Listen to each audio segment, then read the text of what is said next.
বন্ধু বান্ধৱীসকল আয়োগ সমস্ত আপোনালোক সকলোলৈকে ভক্তিভৰা সেৱা নিবেদন কৰিছোঁ আৰু কবিতা ফুকন চেনেললৈ অতি আদৰেৰে স্বাগতম জনাইছোঁ।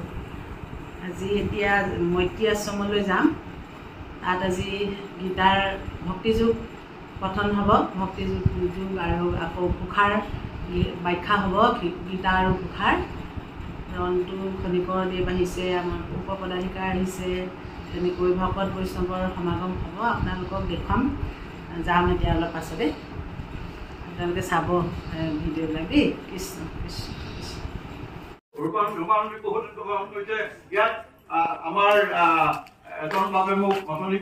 মানৱীয় প্ৰেমেৰে সৈতে মানৱীয় মৈত্ৰীৰ সৈতে আমি যাত্ৰা আৰম্ভ কৰিব। যিবোৰ মানৱীয় প্ৰেম, মানৱীয় মৈত্ৰী কথা সেই কিতাপবোৰত আছে। ঘোষা শাস্ত্ৰৰ মাজত আছে, কীৰ্তন দুষাৰ ৰত্নাৱলী শাস্ত্ৰৰ মাজত আছে, এইবোৰ আছে।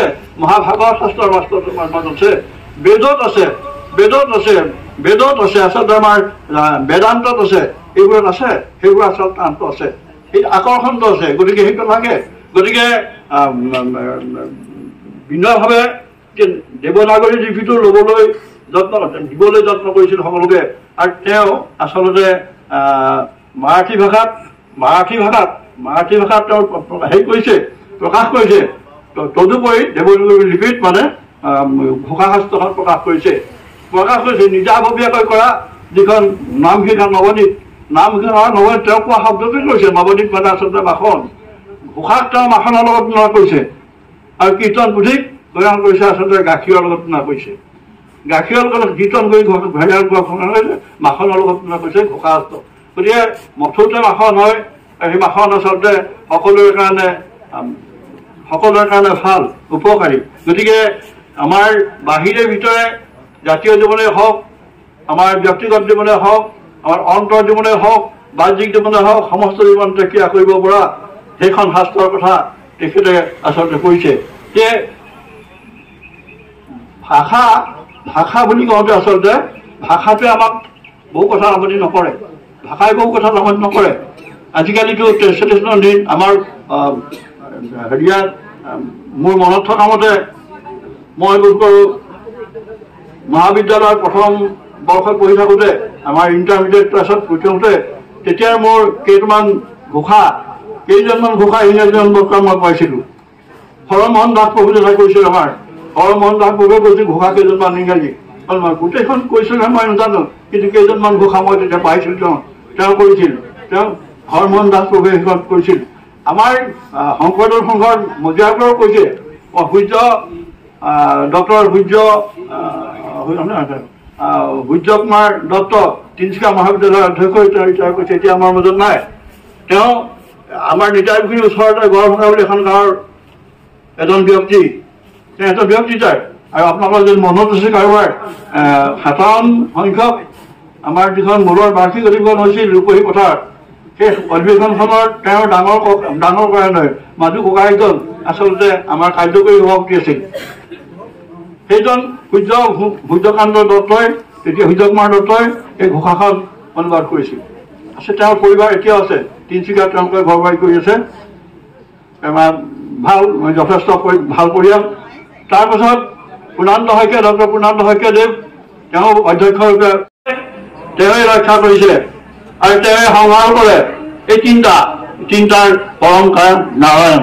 গতিকে সেই নাৰায়ণ প্ৰাৰ্থনা আমি জনাব লাগিব, সৰুৱে ডাঙৰক প্ৰাৰ্থনা কৰাটো ডাঙৰ বস্তু নহয়, কৰিব লাগিব। পুত্ৰই মাতৃক প্ৰাৰ্থনা কৰিব লাগিব, পুত্ৰীয়ে মাতৃ পিতৃক প্ৰাৰ্থনা কৰিব লাগিব। আমাৰ শিক্ষক শিক্ষয়িত্ৰীক প্ৰাৰ্থনা কৰিব, জ্যেষ্ঠসকলক সন্মান জনাব লাগিব, প্ৰাৰ্থনা কৰিব। কিন্তু প্ৰকৃত অৰ্থত মানুহে পৰাৎপৰ এই চিন্তাটো আমাৰ মনলৈ আনি দিছে কোনে? এই চিন্তাটো আনিছে গুৰুসকলে। সেই গুৰুসকলে আমাৰ মনত আনিছে আৰু ইয়াক প্ৰকট কৰিছে, বিস্তৃত কৰি আমাক মানে ভাৰতীয় জনজীৱন লৈ গৈছে সেইসকলে, যিসকলে অসমীয়াক অকণমান দাঙি ধৰিছে। ভাৰতীয় পটভূমি দাঙি ধৰিবলৈ সমৰ্থ হৈছে তেওঁলোক। ইমান ডাঙৰ কথা। এই ডাঙৰ কথাবোৰ আচলতে আমি কেতিয়াও সৰু বুলি ভাবিব নালাগে। মৃণাল বৰুৱাই আমাৰ মুখেশী কৈছে ইমান ভাল কাম এটা কৰিলে বুলি কৈছে। এতিয়া ইমান ভাল কাম এটা কৰিলে কাৰণ তেওঁলোকৰ হৃদয়খনত কেৱল এই প্ৰচেষ্টাটোখিনি আমি সীমিত কৰিলে নহ'ব, ইয়াক সীমিত কৰিলে নহ'ব, ইয়াক সীমিত কৰি আমি বৰ্ধন কৰিব লাগিব, হ'ব লাগিব, ঈশ্বৰৰ কৃপা থাকিব লাগিব, তাত ঈশ্বৰৰ কৃপা কেতিয়া কৰিব, সেই প্ৰাৰ্থনাৰ যোগেদি আমাৰ কৃপাটো হ'ব। প্ৰাৰ্থনা যোগেদি তাৰ কাৰণে গুৰুজনে উপদেশবোৰ দি থৈ গৈছে, মাধৱদেৱে উপদেশবোৰ দিছে তাৰ কাৰণে, কিমানবোৰ উপদেশ দি থৈ গৈছে, উপদেশবোৰ দি থৈ গৈছে, যে চিন্তন মনন এই গোটেই কথাবোৰ তাৰ মাজত সোমাই আছে। আমি ঈশ্বৰ চিন্তা কৰিব লাগে, মানৱে প্ৰেমৰ কথা চিন্তা কৰিব লাগে, সৰ্বশক্তিমান ঈশ্বৰৰ কথা চিন্তা কৰিব লাগে। তাক লৈ আমি এই জগতখন আচলতে ব্যস্ত। আজিৰ জগতখন টেকনিকেল হৈ পৰিছে, গোটেইখন মানে যান্ত্ৰিক হৈ পৰিছে। আজিৰ জগতখন যান্ত্ৰিকতাৰ মাজত সোমাই আমি যান্ত্ৰিকতাৰ মানে ধাম খুমাই পৰি আচলতে আমি ক'ব নোৱাৰা হৈ গৈছোঁ। যান্ত্ৰিকতাৰ ধাম খুমাই আমাক মানে ক'ব নোৱাৰা কৰি পেলাইছে, ঈশ্বৰ বিমুখ কৰি ৰখিছে আমাক। গতিকে সেইবোৰ আমাক লাগিব নেকি? নালাগে। যান্ত্ৰিকতাও লাগিব আমাক, ঈশ্বৰৰ অস্তিত্ব আমাক লাগিব, দুইটা আমাক লাগে। আমি যান্ত্ৰিকভাৱে আগবাঢ়ি যাব লাগিব, সেইটো আচলতে আমাৰ কোৱালিফিকেশ্যন এটা, মানৱীয় প্ৰমূল্যৰ মাজত থকা এটা সুন্দৰ আমাৰ এটা মানে এইটো কৌশল, এটা মানে আমাৰ চৰিত্ৰ, এইবিলাকে আমাক লাগিব। এইবোৰ মানুহে চব কৰিব পাৰিব, অন্য মানুহে কৰিব, গৰু মহিলা কৰিব নোৱাৰে নহয়, গৰু মহিলা কৰিব নোৱাৰে। চিন্তাটো কাৰ আছে? কেৱল মানুহৰ আছে। গতিকে আমি ভাল হ'ব লাগে বোলে চিন্তাটো, আমি সততাৰে জীৱন যাপন কৰিব লাগিব, চিন্তাটো কোনে কৰিব? আমিয়ে কৰিব লাগিব, মানুহে কৰিব লাগিব। যে মহাপুৰুষে দিয়া সেই পথটো আচলতে আমাৰ প্ৰকৃত পথ। আপোনালোকে জানে যে দুখ আমাৰ আহে, ধেৰ আহে দুখ আহি থাকে সদায়। দুখ আৰু সুখৰে আমাৰ মাত্ৰ এটা সমষ্টি জীৱনটো, দুখ আৰু সুখৰে সমষ্টি দুইটা কিন্তু আচলতে খন্তেকীয়া দুইটা, বিজুলীৰ চমকৰ নিচিনা। কিবা বস্তু আহিছে ধেৰ, সেইবোৰ আছে। এই কচু পাতৰ পানী বুলি কৈছে, পদুম পাতৰ পানী বুলি কৈছে, ইয়াক কৈছে যে বিজুলীৰ চমক বুলি কোৱা হৈছে, কাৰণে একেবাৰে ক্ষণস্থায়ী নিমিষ। এইবোৰ আচলতে নিমিষ। যেনেকৈ আপোনাৰ স্বপ্নত দেখা ধন সোণৰ পাহাৰটো চকু মেলাৰ পাছত নাইকিয়া হৈ যায়, কামত নাই ব্যৱহাৰ নহয়, ঠিক তেনেকুৱা সুখ দুখ চব একেই। গতিকে আমাক কি লাগে? গোটেইবোৰ অৰ্পণ কৰিব লাগে কাক?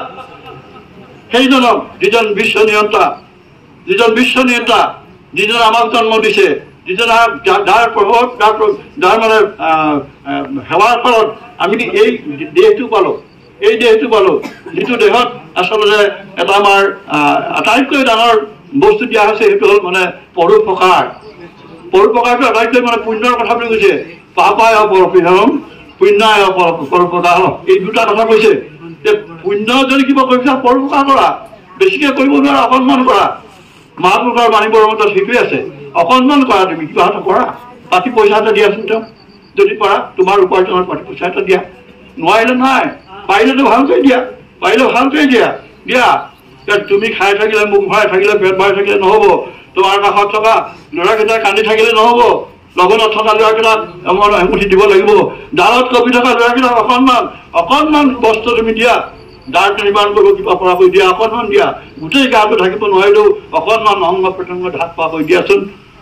কাৰণ তোমাৰ সমৰ্থ আছে, য'ৰ সমৰ্থ আছে, সেই সমৰ্থৰে আমি এই কামবোৰ কৰিবলৈ কৈছোঁ। আমাৰ শাস্ত্ৰবোৰৰ বিচাৰ সেইটোকে আচলতে আমাৰ আগত দেখুৱাইছে সন্ত বিনয়জীয়ে, দেখুৱাইছে সন্ত মহাত্মা গান্ধীয়ে, দেখুৱাইছে মহাত্মা। সেইসকল মহন্ত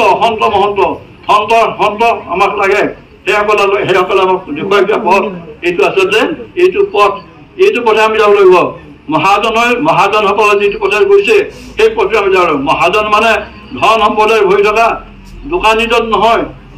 সেইজন মহাজনটো কিমান যায়, যিজনৰ মনৰ মাজত সেই ভাৱনা আছে, ভাৱনাৰ ভঁৰাল আছে, সকলোকে আপোন কৰাৰ প্ৰেৰণাৰ ভাৱৰ আছে, সেইজন আচলতে মহাজন। আপোনাৰ মহামহন্ত, আপোনাৰ মহাজন। গতিকে আপোনালোকৰ আছে, আপোনালোকৰ নাথাকিও আছে। অকণমান মৰম চেনেহ আছে, অকণমান শ্ৰদ্ধা ভক্তি আছে, অকণমান ভাল পোৱা ভাৱনা আছে। এইটো আচলতে আপোনালোকে কৰিব লাগিব। গুৰু শ্ৰীমন্ত শংকৰদেৱ সংঘৰ নামত অনুষ্ঠিত হোৱা এটা অনুষ্ঠান, শ্ৰীমন্ত শংকৰদেৱ সংঘ, এই সংঘটোৱে কৰিবলৈ লোৱা ব্যাপক যিটো আমাৰ তালিকা, কামৰ তালিকা, আমাৰ কৰিবলগীয়া কৰ্মৰ যিখিনি তালিকা, সেইবোৰ আমি অকণ কৰি আগবঢ়াই নিবৰ কাৰণে প্ৰতিজনে যত্ন কৰোঁ। মৃণাল বৰুৱা সাহিত্য চৰ্চা কৰা মানুহতে সাহিত্যিক হিচাপে তেওঁ সভাপতিৰূপে আসনখন গ্ৰহণ কৰিছে। আহ্বানবোৰ কিন্তু সাহিত্যৰ যোগেদি আহ্বানবোৰ তেওঁ আমাক জনাব।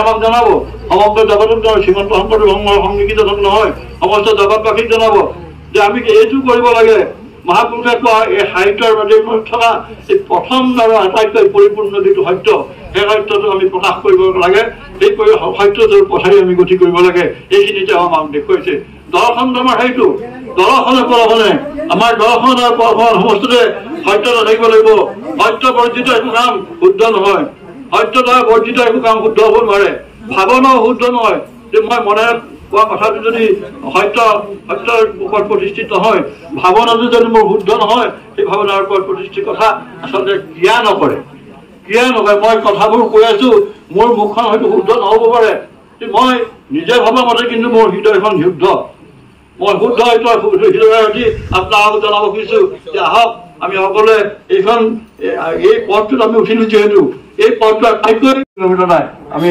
4 মাইলমান দূৰৰ হেঞ্চাপুহি বুলি এখন গাঁও তালৈ আহিছোঁ খোজকাঢ়ি মোৰ লগত আৰু কেইবাজন ল'ৰা খোজকাঢ়ি আহিছোঁ বিনুৱাজি আহিছা তাত অকণমান ৰ'ব তাত ল'ব আমি খোজকাঢ়ি তালৈ পোনাই আহিছোঁ পথাৰেদি পোনাই আহিছোঁ আমি খোজকাঢ়ি পোনাই তাত তেওঁৰ বক্তৃতা শুনিছোঁ তেতিয়া কি ক'লে নহয় আমি এতিয়া পাহৰি ইমান দিন নাই কম নাই গতিকে সাধাৰণ মানুহৰ যিটো ভাষা সেই ভাষাটো তেওঁ জানিবৰ কাৰণে যত্ন কৰিলে বিশেষভাৱে অন্তজনৰ ইচ্ছা আছিল যে মাধৱদেৱৰ এই ঘোষাশাস্ত্ৰখন আমাৰ আই কুসুম মুকাশে ক'লে ইতিমধ্যে কৈছে যে 500মান তেওঁ মাৰ্চৰ আগলৈ ৰূপান্তৰ কৰিছে আৰু বাকীখিনি নৱনীত প্ৰকাশ কৰিছে এইবোৰ বৰ ডাঙৰ কথা বুজি লৈ জানি লৈ শিকি লৈ এনেকুৱা গুহশাস্ত্ৰ আচলতে কনভাৰ্ট কৰাটো এটা নতুন ভাষালৈ কনভাৰ্ট কৰাটো কিমান গুৰুত্বপূৰ্ণ আমি ভাবোঁ এবাৰ ভাবিবলৈকে টান লাগে যে কিমান ডাঙৰ কথা এতিয়া তেওঁলোকে বহুত তৰ্জমা তেনেকৈ কৰা নাই আশী খগেন্দ্ৰনাথ চৌধুৰীয়ে বঙালী ভাষাৰ বহু কিতাপ তৰ্জমা কৰিছিল তাহানিখন বঙালী ভাষাৰ বহু কথা তৰ্জমা আগতে কৰিছিল ইংৰাজীও দুখন এখন আজিকালি কৰি আছে তাককে কৰি আছে কিন্তু আটাইতকৈ মানে বেছি নিজ ভিতৰ আঙুলি মুখত কৰো দান্তে তুলি ধৰো এশ চিন্দি চৰণত ৰাম কেশ চিন্দি চৰণত কৃষ্ণ হৰি অ ৰাম ইমান পৰে আপোনাসকলে শ্ৰীমন্ত শংকৰদেৱ সংঘৰ মুখ্য উপদেষ্টা প্ৰাক্তন পদাধিকাৰ ৰজনীকান্ত দত্ত বাপৰ বিষয়ৰ সন্দৰ্ভত বিভিন্ন দিশ সামৰি প্ৰদান কৰা বক্তৃতাটি শুনিলে বয়সৰ লেখেৰে দত্তবাপ এতিয়া 92 বছৰীয়া